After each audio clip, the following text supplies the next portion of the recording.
এটা তোমাদের সাথে টোনার শেয়ার করব, রাইস টোনার মানে রাইস ওয়াটার টোনার। তার জন্য আমাদের লাগবে চাল ধোয়া জল, যেমন 3 চামচের মতো চালটাকে ভালো করে ধুয়ে 1 গ্লাস জল দিয়ে 4 ঘন্টার মতো ভিজিয়ে রাখবে।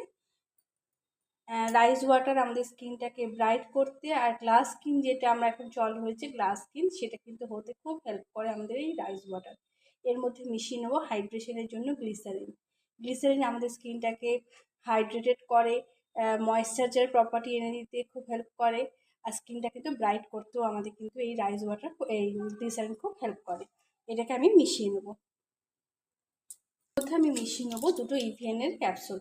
ইভিএন ই মানে ভিটামিন ই অয়েল এর মধ্যে আছে। ভিটামিন ই অয়েল আমাদের স্কিনটাকে ব্রাইট করতে বা বিভিন্ন স্কিনের সমস্যাকে দূর করতে কিন্তু আমাদের এই ভিটামিন ই ক্যাপসুল খুব হেল্প করে। এর মধ্যে দুটো ইভিএনের ক্যাপসুল আমি মিশিয়ে নিয়েছি। এবার তোমরা যদি চাও তো চামচ দিয়ে ভালো করে জিনিসটাকে মিক্সড করতে পারো, আমার কাছে এটা আছে বলে জিনিসটাকে একটা এখন স্প্রে বটলে ঢেলে নেবো। এই জিনিসটা আমি এখন একটা স্প্রে বটলে ঢেলে নিয়েছি।